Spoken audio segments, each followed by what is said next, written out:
ઉપસ્થિત સર્વે કાર્યકરો,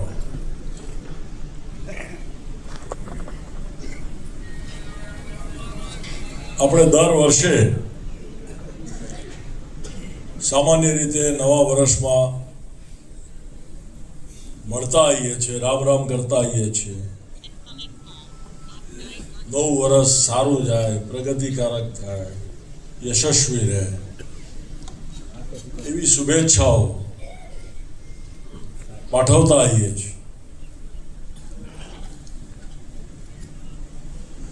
મને આનંદ છે અને મારે અભિનંદન પાઠવવા છે સંગઠનના બંને મહામંત્રીશ્રીઓ માન્ય જયેશભાઈ, નાથુભાઈ. આપણે ફાર્મ ઉપર સામાન્ય રીતે મળતા તો રામ રામ થતું, પરંતુ નવા વર્ષમાં વાર્તાલાપ કે જેને ચર્ચા કહેવાય એ કરવાની તક ઓછી મળતી. તો આ ટાઉન હોલ સારો નક્કી કર્યો. વરસાદના સમયમાં પણ શાંતિથી આપણે બેસીને વાતચીત થાય છે, એ બદલ આપ સર્વેના અભિનંદન મહામંત્રીશ્રીઓ.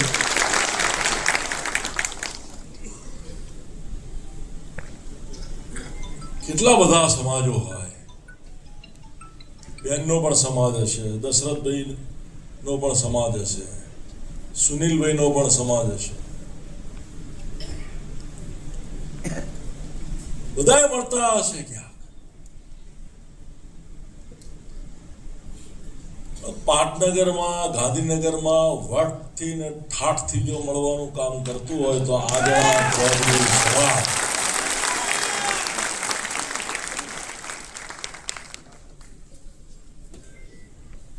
આંધળા ચૌધરી સમાજ જે વટથી ને ઠાઠથી ને ખુમારીથી લાવ નવું વર્ષ મળીએ, રામ રામ કરીએ, શુભેચ્છાઓ પાઠવીએ,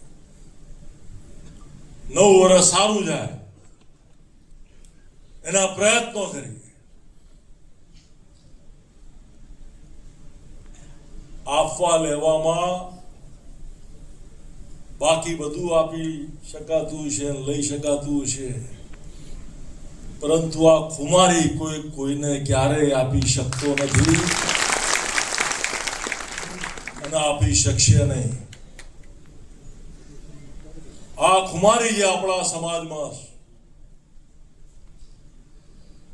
એ ખુમારીનો સદુપયોગ સંગઠનના માધ્યમથી દરેક સમાજોને અનેક પ્રકારની જરૂરિયાતો રહેવાની. કોઈ સંગઠન બધી જ જરૂરિયાતો પૂરી ના પણ કરી શકે. અર્બુદા સેવા સમિતિ ની રચના શેના માટે થઈ છે? તો આ રચના ભારત સરકારના માનનીય ગૃહમંત્રી શ્રી જ્યારે આપણા સમાજના આગેવાનો મળ્યા હોય અને ચર્ચા થઈ હોય ને એમને એવી પ્રતીતિ થઈ હોય કે રાજ્યમાં વર્ષોથી સરકારો કામ કરી રહી છે, પરંતુ આ સમાજમાં યુવા પેઢીને જેટલી તક મળવી જોઈએ એટલી મળી શકી નથી, અથવા રોજગારીની તકો જેટલી ખુલવી જોઈએ એટલી ખુલી શકી નથી. તો એમાં સમાજના આગેવાનો અને રાજ્યની અને દેશની સરકાર આ સાથે મળીને શું કરી શકે? તો સીધું અને સટ જે વિચાર આવ્યો હોય એવો આવ્યો હોય કે જમીન સંપાદનો સ્વાભાવિક ક્રમમાં ખેડૂતો પાસેથી સરકારો કરતી હોય, પાટનગરો બન્યા હોય તો પાટનગરના અંદર અથવા પાટનગરની પેરીફેરીમાં આ ખેતી પ્રધાન સમાજ, આ પશુપાલન પ્રધાન સમાજ, આ સમાજની નવી પેઢી શિક્ષિત થાય, રોજગારીની વધુ તકો મળે, એ માટે થઈને કોઈ જમીન ફળવાય. આ વાત હું જ્યારે રાજ્યના મુખ્યમંત્રી શ્રી માન્ય ભૂપેન્દ્રભાઈને મળ્યો હતો ત્યારે મેં એમને પણ પૂછી હતી કે શું આ રીતે વાતચીત થઈ છે ને આપ અમારા સમાજને જમીન આપવાના છો? તો એમણે મને બહુ સાફ અને સ્પષ્ટ શબ્દોમાં હા પાડી હતી.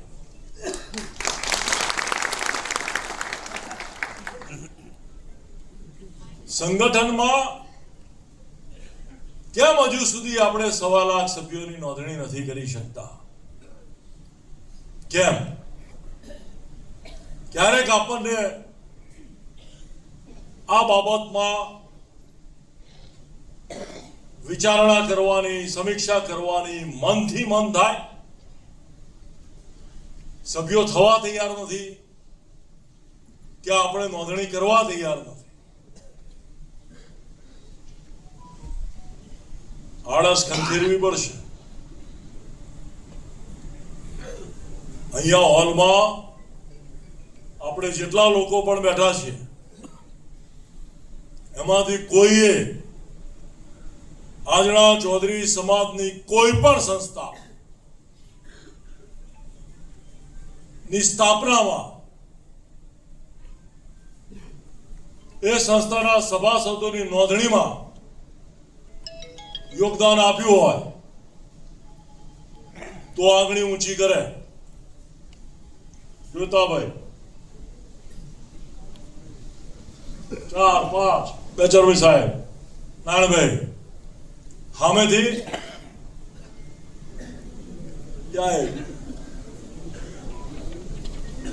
આપણે કુલ જેટલા એકઠા થયા છે અભિરાજભાઈ, એ પૈકીના 10% નહીં, 5% નહીં, માંડ 2% લોકો એવા છે કે જેમણે આ કામ કરેલું છે. બાકીનાને હવે કરવાનું છે. આપણને એમ મનથી એમ ના થાય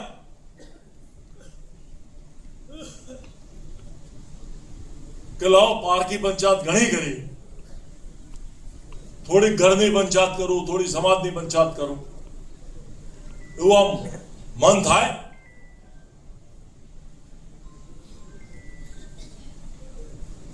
તો મન થાય તો પ્રયત્ન કરીએ. ભાઈ સરદારભાઈ, તમે કહો છો સંદેશ પહોંચ્યો છે ભાઈ, સંગઠન પર પહોંચ્યું હશે, પણ સભાસદો, જયેશભાઈ સાચો આંકડો બોલો, 1.25 લાખમાંથી કેટલા થયા છે?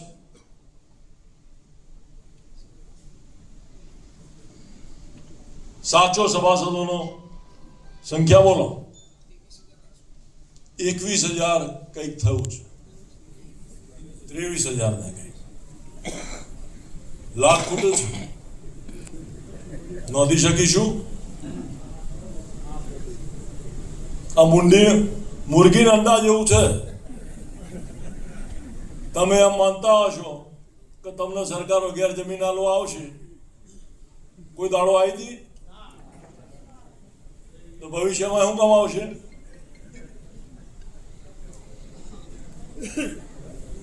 વાત તો થઈ હતી કને ના પાડી.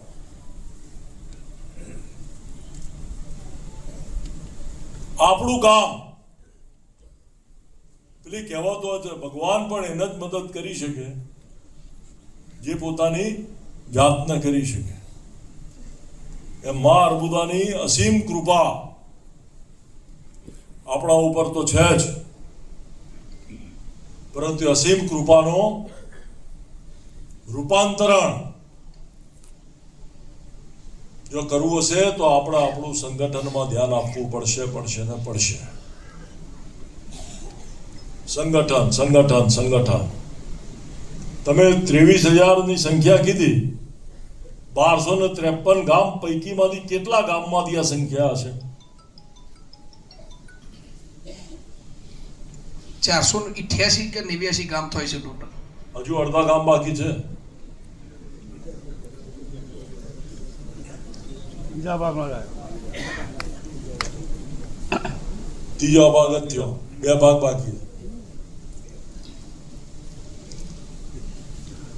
રૂપાભાઈ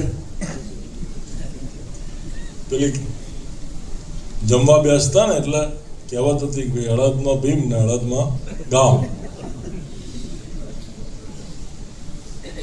એમ 1253 માંથી હળદમાં બનાસકાંઠા છે.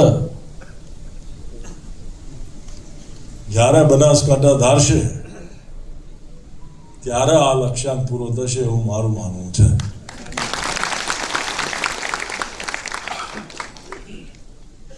અને આપણે બધાએ માતાજીને પ્રાર્થના કરીએ કે આ કામ કરવામાં બનાસકાંઠા કટિબદ્ધ થાય, સંકલ્પબદ્ધ થાય, તો આ કામ આપણા માટે ઘણું સરળ થાય. સમય બદલાતો જતો હોય, બદલાતા સમયની સાથે સમાજ બદલાય,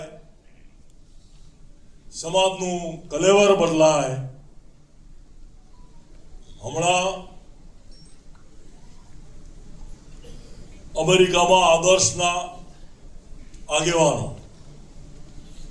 સંસ્થાના, વિસનગરની સંસ્થાના હોદ્દેદારો આવેલા. ફંડ ફાળો ભંડોળ માટે. અમેરિકામાં ભૂતકાળમાં સ્વર્ગસ્થ મોતીબા, સ્વર્ગસ્થ ગેમરભાઈ ગ્રામ ભારતીની સંસ્થા માટે ફંડ ફાળો લેવા માટે અમેરિકા ગયા છે. એ વખતે અમેરિકામાં આપણો સમાજ એવો સુખી સંપન્ન પણ નહોતો કે અમને લઈને બધે પ્રવાસ કરી શકે, સંકલન કરી શકે અથવા કંઈ મોટું યોગદાન આપી શકે. તો મને આનંદ છે, ગૌરવ છે વાતને કહેતા કે એકાદ મહિનાના પ્રવાસ દરમિયાન વિસનગરની સંસ્થાના હોદ્દેદારોને ત્યાંથી ખૂબ સારો સાથ સહકાર પણ મળ્યો. અને હું માનું છું ને સમજું છું ત્યાં સુધી 50 મિત્રોએ હોસ્ટેલની રૂમ લખાવવાનું કહ્યું હશે અને અંદાજિત ફાળો 5 કરોડ જેટલો. ક્યાં છે કે ને જેડી? કેટલા લોકો અને કેટલો આંકડો થયો? 7 કરોડ 5 કરોડ રૂપિયા. અમેરિકાની અંદર જે સમાજના બંધુઓએ સાથ સહકાર આપ્યો એ ખરેખર જેટલી અંદર આપણે લાગે કે ખરેખર સમાજ કેટલી પ્રગતિ કર્યો છે અને સમાજ માટે કેટલો આનંદ છે. એક સંસ્થા માટે, શિક્ષણ સંસ્થા માટે 1 મહિના માટે જ્યારે એનું ભ્રમણ કર્યું તો સમાજના બધા જ બુદ્ધિભાઈ, વિપુલભાઈ કે ખૂબ ભાવિક થયા છે. બેસો કે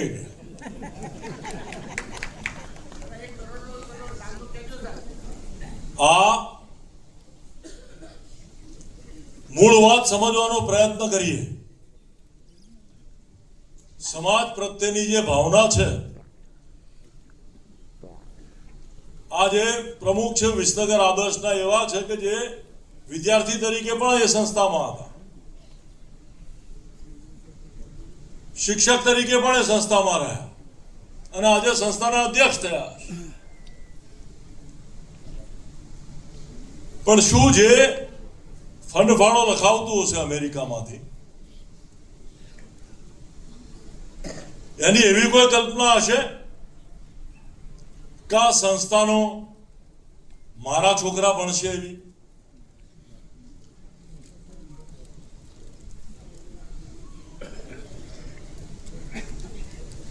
આ વાત સમજવાનો પ્રયત્ન કરીએ ભાઈ.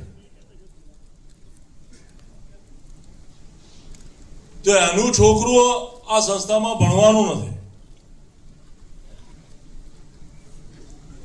એ પ્રયત્ન પણ એવો કરશે કે એના સગા સંબંધીમાં રોજગારીની તકો એ પોતે ઊભું કરે. આખા વિશ્વમાં ખેતી અને પશુપાલન આખા વિશ્વમાં ફક્ત ને ફક્ત અભણ માણસો કરી રહ્યા છે ભાઈ.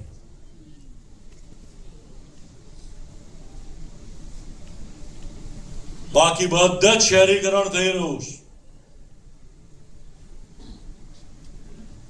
બધા જ લોકો શહેરો તરફ, વિદેશ તરફ લમડો રાખીને, મીટ માંડીને પ્રયત્નમાં છે. આપણને બધાને હૈયું કંપી જાય, દુઃખ થાય, શરમ આવે, લાંછન લાગે તેવા પ્રસંગો પણ બને છે. હું માણેકપુરા ડાભલાનું એ પરિવાર કે જે કેનેડાથી અમેરિકા જવા પ્રયત્ન કરતું હોય અને સમગ્ર પરિવાર ગુજરી ગયું હોય, એના ઘરે પણ ગયો છું. હમણાં કાલે કોઈ ઓસ્ટ્રેલિયા જવાનું પ્રયત્ન કરતું હોય બાપુપુરાનું એ પરિવાર, અને તેહરાનમાં એની સાથે જે પ્રકાર એનો બનાવ બને એ પરિવારને પણ હું મળ્યો છું. આપણા સમાજની અધોગતિ ના કરવી હોય તો આપણી ભાષામાં સંયમ રાખીએ.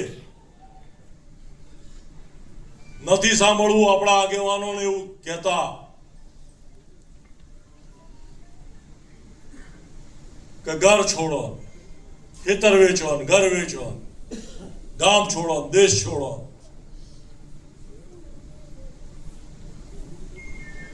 નથી આખો સમાજ છોડી શકવાનો.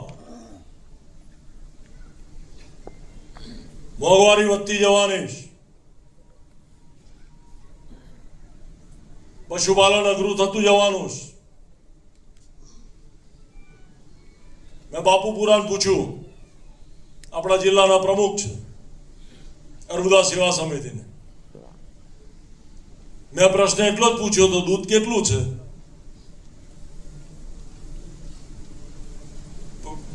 પણ એ કાર્યકર સામાજિક હોય, રાજકીય હોય, એટલે મને જવાબ બે પ્રકારનો આપ્યો. વિપુલભાઈ, તમારા વખતમાં 25,000 લીટર દૂધ હતું, અત્યારે 12,000 લીટર થઈ ગયું.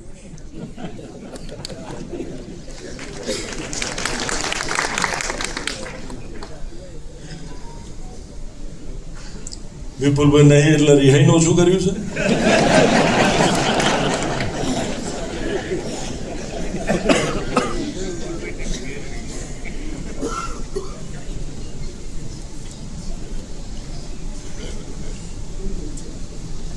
સહકારી ધોરણે વિકસાયેલો આપણે સ્વરોજગારીનો વ્યવસાય, આ ફોટા આપણે જે કંઈ પણ આપણા બેનરમાં મૂક્યા છે એ ફોટા એટલા માટે મૂક્યા છે કે એમણે આપણને પગભર કર્યા છે, આત્મનિર્ભર કર્યા છે. સ્વરોજગારી મેળવી શકીએ મહેનતથી, ખુમારીથી, એવું સાધન આપ્યું છે.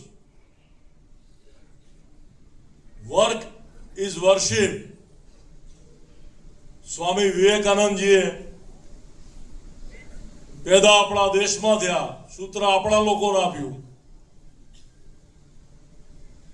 પણ આપણા જણાના છોકરા આ વર્ક ઇઝ વર્શિપ આપણા દેશમાં કેટલું અનુભવ અપનાવો છે કે કેમ એ ખબર નથી, પણ અમેરિકા જવું કે ઓસ્ટ્રેલિયામાં જવું ત્યાં તો ખૂબ મહેનત કરાશ.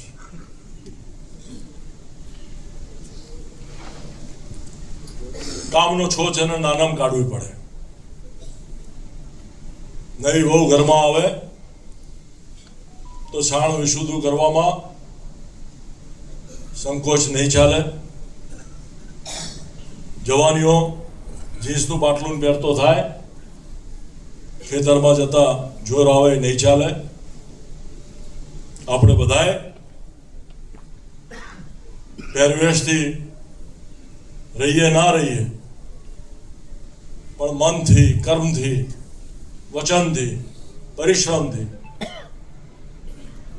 આપણો જે કોઈ પણ પરંપરાગત વ્યવસાય આપણો છે એ પશુપાલન અને ખેતીમાં આપણે ગૌરવ અનુભવતા શીખીએ. નવા વર્ષમાં 2 સંકલ્પો કરીએ, 1.25 લાખ સભાસદોએ નોંધીએ અને પશુપાલન અને ખેતીના વ્યવસાયમાં પણ આપણે આપણાથી થતું તમામ પ્રયત્નો કરીએ. કુદરત તો ક્યારેક સહકાર આપે, ક્યારેક ના આપે. અત્યારે વરસાદ ખેતીની શું સ્થિતિ છે આપણે બધા જાણીએ છીએ. છે